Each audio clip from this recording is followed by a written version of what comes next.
My všetci budeme voliť len jeho. Veľmi radi sa s ním stretávame, má veľmi dobré názory, aj akcie, na ktorých nesmieme chýbať ani raz. Nie? Cítime sa s ním veľmi dobre. Košice potrebujú ozdravenie a je to dobré, že iní ľudia poznajú lepšie Košice ako my Košičania. My sme už starí, ale nové a nové nápady, ktoré má Džemal, sú podľa mňa veľmi správne. Vidím do budúcnosti, ktoré pre Košice znamenajú pod Džemalovým príkladom veľa osožných vecí. Nech žijú Košice. Ale si viete predstaviť, že toto je aký človek, ten by sa tam hodil hore. To im môžete povedať, nie to tam.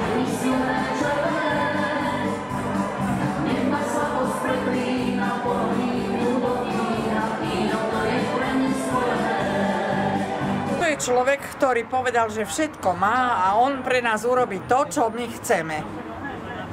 To nie je cigánstvo, to je toto, čo on povedal. A my mu veríme.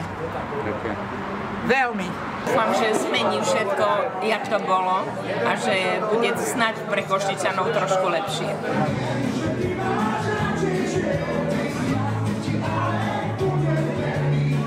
Mne sa vidí dôveryhodný, preto ho budem voliť.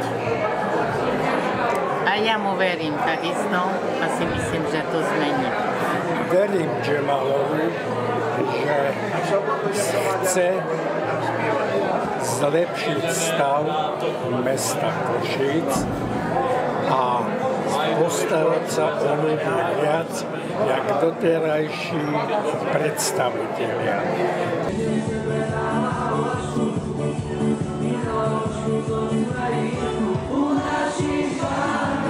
Myslíme si asi toľko, že Džemal je jediný z tých, ktorý platí kampaň z vlastného vrecka. Ostatní sa priživujú na tom, že zo štátnej kasy vyberajú, respektíve z toho, že už dlho sú, treba v parlamente alebo kde, a majú peniaze na zvyš.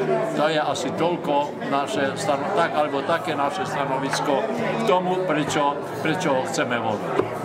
Otvárajte kasíno, dostal som chuť na víno, nalejte mi silné červené, nech ma slabosť pletí. Veľmi dobre sa cítime u Džemala.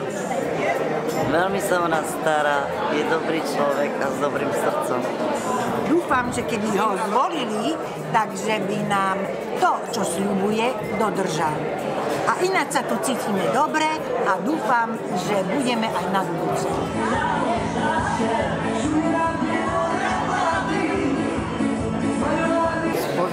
Spoznali sme pána Džemala s tým, že on ako majiteľ tu chodí medzi hosťov, ktorí sem rádi prídu, že áno, a jeho prístup je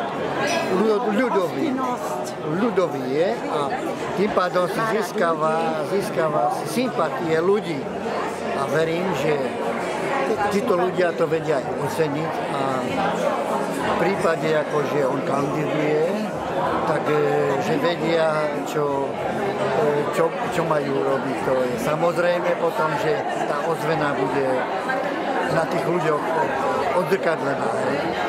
Prajem mu do tých volieb skutočne úspech, pretože on, jak sa vyjadrí k ľuďom z Košíc, tak to je veľmi sympatické a priateľné a ľudia to ocení.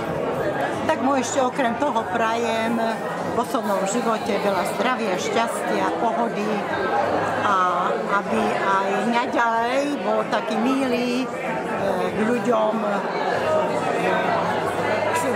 k seniorom, pretože tí ľudia čakajú to od neho, lebo je veľmi milý, ústretový, tak asi tak by som ho pohostinný, čiže tak by som ho asi ja ohodnotila ako nielen volič, nielen toho, že kandiduje, ale aj to, že je človek na mieste.